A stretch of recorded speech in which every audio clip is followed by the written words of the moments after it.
Warahmatullahi wabarakatuh. Minal aidin wal faizin, mohon maaf lahir dan batin. Harmoni masih dalam suasana Idul Fitri 1446 Hijriah. Mudah-mudahan sepeninggalnya kita dari Ramadan kita tetap diberikan kesehatan dan juga hal-hal yang dapat meningkatkan energi kita. Kemudian kita berharap insya Allah Ramadan tahun depan kita kembali berjumpa. Di Harmoni kali ini tetap kita membahas tentang bagaimana sepak terjang seorang entertain. Kemudian di Harmoni juga kita akan berbicara tentang bagaimana harmonisasi dua unsur yang berbeda ketika menjadi satu terdengarnya sangat harmonis.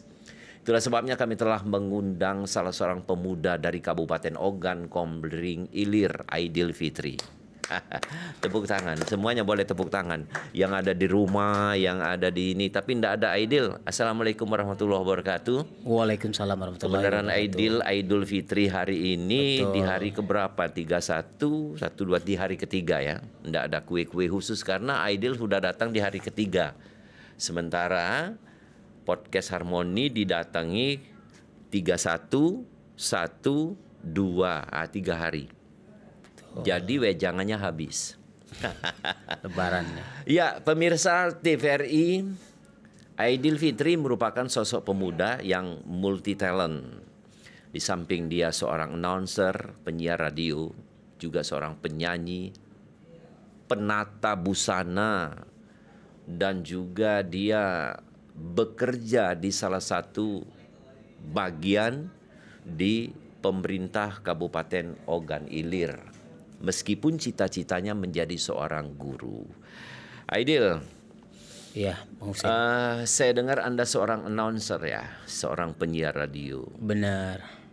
Padahal itu bukan bagian Anda untuk menjadi seorang penyiar radio. Nah, tahun berapa Anda mulai dan dimulainya itu pada saat momen apa atau memang pada saat ketertarikan Anda menjadi seorang announcer atau penyiar radio langsung Anda memberanikan diri untuk menawarkan jadi seorang penyiar? Ya, silakan. Jadi benar apa yang disampaikan Bang Husin bahwasanya kalau untuk cita-cita menjadi seorang announcer penyiar radio itu memang belum terpikir dari kecil, tapi sering dengar radio. Oh, sering dengar radio. Salah satunya juga radio Republik Indonesia. Benar sekali. Iya. Jadi dulu sebenarnya kepengennya jadi seorang tenaga pendidik, jadi guru. Dan sebenarnya memang dari kecil kepengen dan ingin disalurkan dengan sekolah dengan baik. Namun bertolak belakang. Kenapa? Ketika dicoba, karena memang kalau untuk menjadi guru kan memang harus mental terutama mental dulu. Kemudian public speakingnya harus bagus. Benar, dan juga cara mendidiknya kalau zaman dulu beda kan sama dengan era globalisasi sekarang. Jadi nggak jadi guru dan sudah sekolah dan langsung menjadi pendengar radio awal mula. Dan dari situ baru muncul ketertarikan untuk menjadi seorang penyiar radio. Penyiar radio. Itu masih sekolah, waktu itu masih kelas 2 SMP.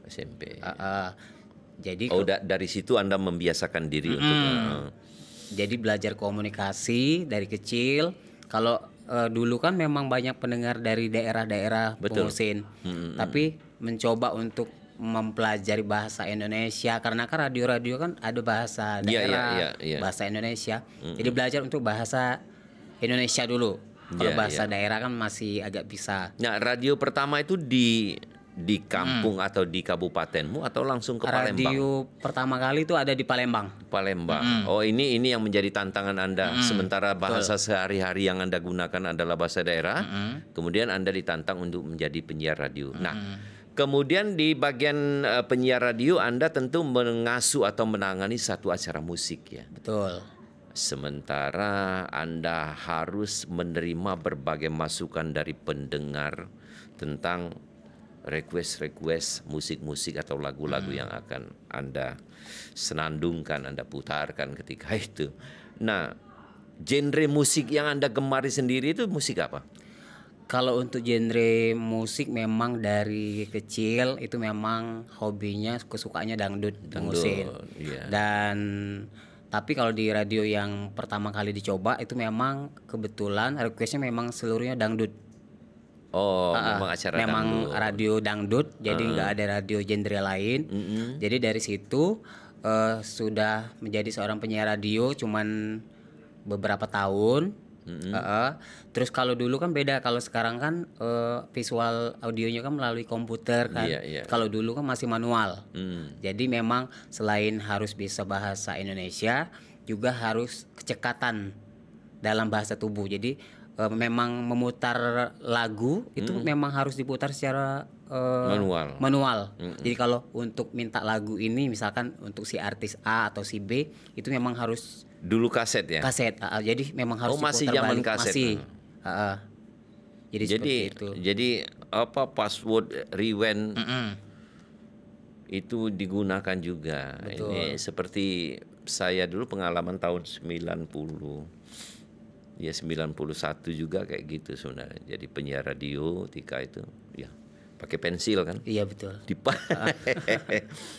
Oh pas lagu Ana Sutra hilang. Lagu Ana Sutra urutan ketiga misalnya. Dicari dulu. Oh pas pakai pensil ya. Guna pakai pensil. Jadi memang harus betul, kita harus tahu lagu, harus tahu urutan lagu. Iya. Jadi memang harus mengerti, itu yang paling memang harus dahulu. Iya. Oke, kemudian dari penyiar radio, dari announcer. Kemudian ada juga kabar bahwa Anda itu melangkah dari panggung ke panggung. Ini tidak berbarengan. Tidak. Karena Anda berobsesi, berkeinginan pindah kayaknya ya. Pindah atau hijrah ya. Dari penyiar radio menjadi seorang penyanyi. Benar enggak nih? Benar Bang Husin. Kenapa alasannya? Karena kalau dulu kan sudah disampaikan oleh Bang Husin, kalau dimulai dari penyiar radio, kemudian sebenarnya kalau untuk radio sudah 4 radio nih sudah dicoba. Yeah. Ya 3 di Palembang, 1-nya di kabupaten. Oh. Nah dari situ karena memang waktunya setelah di radio kebanyakan di rumah, jadi suka ngelihat acara-acara gitu. Artinya mengisi kekosongan. Mengisi kekosongan, jadi mencoba ini kayaknya hal baru harus dicoba. Nah dari situ sudah ngelihat dari para MC senior, ya dari panggung ke panggung muncul ketertarikan, jadi dicoba. Iya. Dicoba dulu dari awal mulai itu dari keluarga dulu, ada acara keluarga. MC nih. MC. Belum jadi seorang penyanyi. Belum. Jadi MC, setelah MC itu kan biasanya ada nyanyi dulu. Yeah. Jadi dicoba setelah MC, jadi di waktu yang senggang, di waktu acara makan siang kan biasanya ada acara-acara gitu. Jadi nyanyi. Nah dari situ baru muncul ketertarikan lagi untuk menyanyi. Jadi secara intens dicoba terus, akhirnya ya sampai sekarang Bang Husin. Iya. Oke. Bagi Anda seorang announcer dan juga seorang penyanyi atau pelaku seni, bagaimana harmonisasi Anda mendengarkan itu? Anda melihat hubungan yang harmonis antara announcer dan juga musik yang Anda gandrung itu. Apakah memang sangat istilah kata orang kawin atau justru bertolak belakang? Jadi kalau memang dikaitkan dan ini secara kasat mata seorang idol ya. Jadi kalau untuk dari seorang announcer sama penyanyi itu sama-sama punya keterikatan. Jadi salah satu sisi. Jadi memang kalau ibaratkan makanan, masakan kayaknya kurang sedap kalau kita tidak saling terikat. Artinya seorang announcer atau tuh presenter ya, katakanlah MC katakanlah juga ya. Kalau tidak dilengkapi dengan kepandaian dia, kepiawaiannya dia bernyanyi, rasanya kurang lengkap gitu. Kurang lengkap. Oh, ini yang terjadi ya. Ini di mata Aidil. Di mata Aidil. Tapi faktanya pernah ndak Aidil tuh melihat seorang MC, katakan MC panggung, dia tidak bisa menyanyi? Banyak. Banyak. Jadi kurang begitu. Agak kurang ngeh, agak kurang lengkap. Tidak bisa membuat suasana menjadi hidup gitu. Betul, ya? Apalagi kalau biasa penyanyi yang kita panggil nih, biasanya kalau kita nge-MC hiburan, biasanya kita panggil yang penyanyi-penyanyi. Kebanyakan kan penyanyinya agak rada bingung dengan nada atau dengan irama dan lirik. Di salah satu sisi kan kita juga kalau sebagai seorang MC kan suka mendampingi. Jadi mendampingi dalam arti berbagi ilmu gitu, Bung Husin. Bagian dari wawasan juga. Benar, berarti lagu ya. Betul. Tapi genre yang Anda apakah tidak merasa kesulitan ketika genre yang dinyanyikan oleh katakanlah tamu undangan misalnya rock, pop Melayu atau sejenisnya di luar dangdut itu, Anda tidak gelabakan atau sudah memang genre lain sudah memahami juga? Kalau untuk genre musik. Kalau untuk genre lain, musik lain, alhamdulillah sedikit memperdalam ilmu. Oh gitu. Jadi tadinya memang terpaku sama dangdut, tapi sekarang juga harus tahu dulu lagu pop, terus lagu nasyid itu. Oh iya. Terus juga lagu-lagu lainnya. Tapi kebanyakan biasanya kalau Aidil manggung atau nge-MC, kebanyakan yang memang dinyanyikan itu lagu dangdut sama lagu pop. Iya. Artinya memang belum ketemu di situ. Belum. Ya pemirsa, apapun yang dipesankan Aidil ini ceritanya ini, Aidil adalah salah satu sosok announcer ataupun MC ya. Ketika Anda menjadi seorang MC tetapi tidak ada kemampuan untuk bernyanyi, maka terlihat begitu agak ganjil ya. Benar. Jadi tidak bisa menghidupkan acara. Memang kita sering juga menghadiri itu, pemirsa juga mungkin sering menghadiri acara-acara yang katakanlah acara wedding ya, acara wedding. Mereka kadang menampilkan MC yang tidak mengerti tentang lagu, mengerti tentang musik, sehingga ketika ada pengisi acara ataupun undangan yang bernyanyi salah dalam lirik ataupun salah dalam tempo, nada, dia tidak bisa membenahi. Oke, kemudian Aidil, obsesi atau keinginan apa saja yang masih belum tercapai? Kalau Aidil tadi bilang sampai detik ini pun saya hanya MC di musik dangdut dan ada genrenya kasidah. Keinginan untuk ke arah lebih besar lagi seperti festival ataupun di genre-genre musik lain dalam MC ada enggak? Kalau untuk memang harapan atau pencapaian yang apa yang sudah disampaikan oleh Bung Husin memang sudah terlintas dan keinginan. Iya. Beberapa bulan yang lalu dan juga beberapa waktu yang lalu benar apa yang sudah disampaikan Bung Husin, mencoba untuk nge-MC di acara besar seperti festival dan alhamdulillah tahun kemarin di tahun 2025 awal memang sudah dicoba Bung Husin. Itu berada festival di salah satu kabupaten yang sekarang Aidil naungi ya, yang ada di Ogan Ilir. Kemudian juga apa sih kenapa Aidil itu kepengen memacu supaya untuk MC lebih besar lagi. Pernah dicoba lagi juga. Waktu itu pernah di salah satu kabupaten Expo. Banyuasin Expo. Jadi dicoba. Sudah melangkah ke kabupaten lain ya. Sudah. Dan memang nggak diduga di situ, memang tadinya dikira acaranya biasa, ternyata memang dihadiri sama Menteri Desa Tertinggal sama 2 penampilan artis ibu kota, salah satunya Wali sama Ikke Nurjana. Wow. Saya pernah mendengar tapi tidak dibocorkan, hanya menjawab iya atau tidak. Ya, iya atau tidak. Isunya honor Anda ini tinggi untuk MC ya. Iya atau tidak. Jangan dijawab iya atau tidak, jawab itu aja. Honor untuk sekali MC itu katanya tinggi ya, Aidil.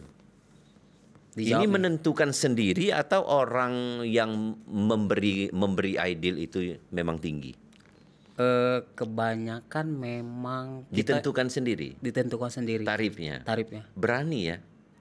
Iya, karena sesuai dengan profesional dan juga ngelihat dari penampilan kita. Betul. Pemirsa, mana nih kamera? Saya ingin bicara dengan Anda ya, ketika Anda menjadi seorang profesional di profesi Anda. MC katakanlah seperti Aidil. Ini pesan guru saya juga, Aidil. Ketika Anda mampu untuk membawakan satu acara tersebut dan merasa profesional, jangan sungkan untuk meminta imbalan yang lebih besar. Ini yang Anda lakukan. Jadi memang seorang profesi itu memang tidak ada tarif khusus yang ditentukan. Misalnya seperti gas, ada harga eceran tertinggi atau beras ya. MC seorang presenter itu tidak ada ada harga eceran tertinggi. Tapi seorang individu itulah yang bisa meminta dirinya untuk dibayar berapa karena dia sudah profesional. Saya tidak ingin melihat nilai rupiah yang Anda terima dan yang sudah Anda tentukan.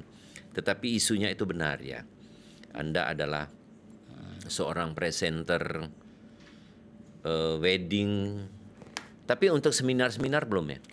Kalau seminar-seminar sudah 2 kali. Salah satunya waktu di penampilan persatuan acara Tionghoa dan Chinese.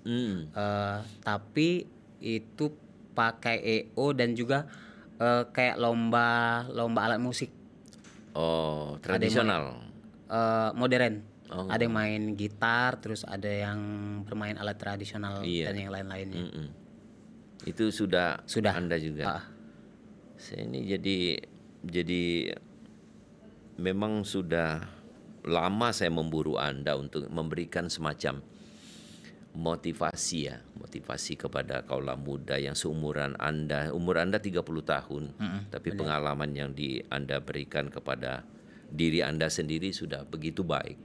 Anda adakah motivasi untuk generasi muda sepertinya?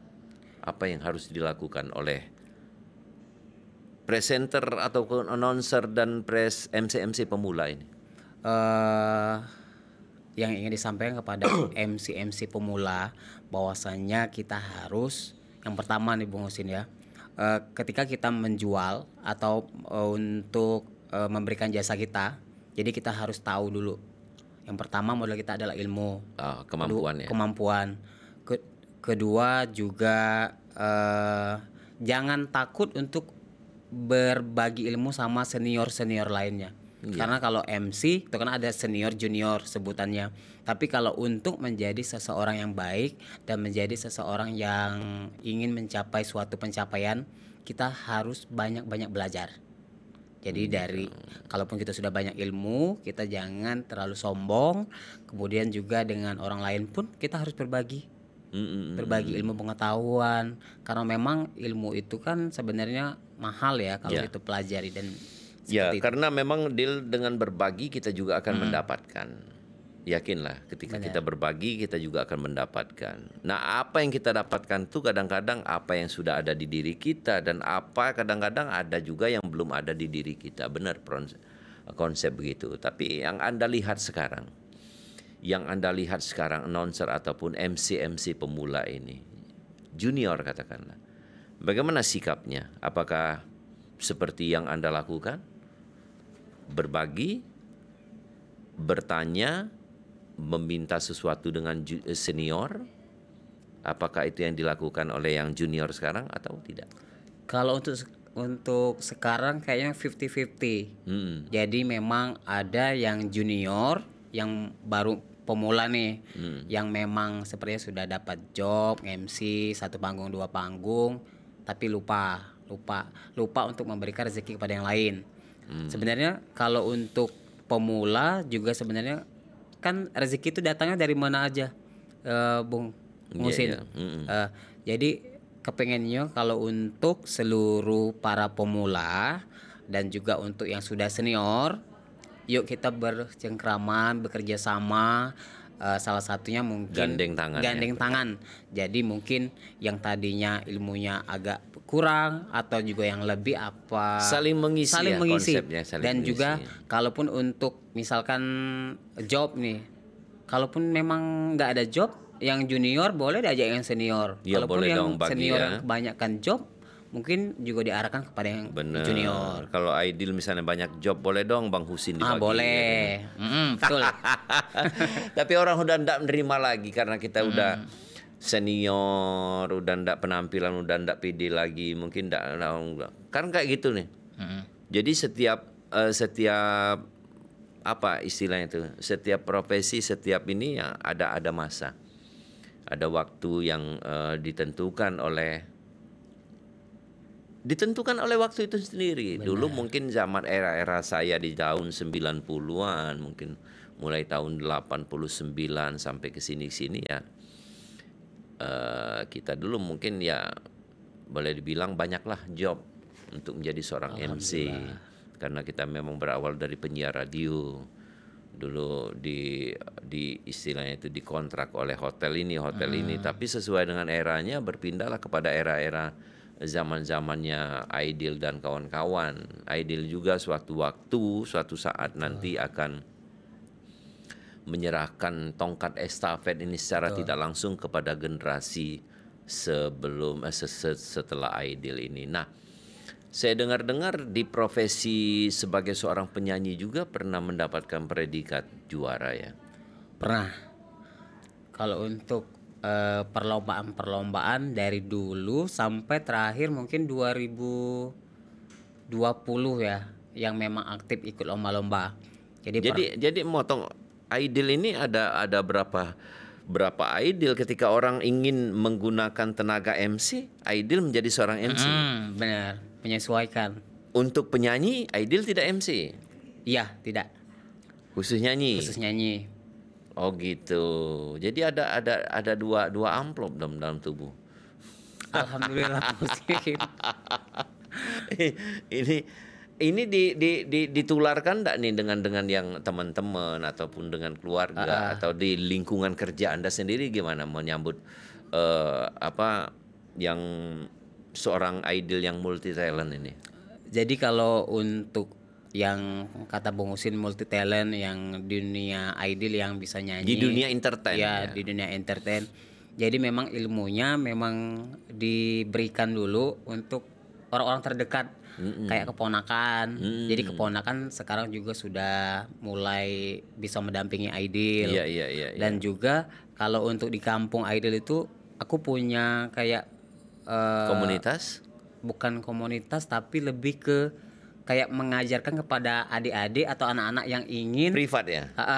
Tapi nggak dipungut biaya itu. Oh, gratis. Gratis. Iya, Jadi yang kepengen. Biayanya kan dari orang ini. Allah itu kan tidak Iya tidur. benar, karena rezeki kan datang dari mana saja. Jadi yang kalau untuk di kampung memang ada 8 atau 9 anak yang memang yang belajar, ikut belajar. Cuman penentuan jamnya yang memang tidak ditentukan, tapi biasanya hari Kamis dan Jumat. Jadi sepulang kerja setelah maghrib. Nah, hari Kamis jam berapa?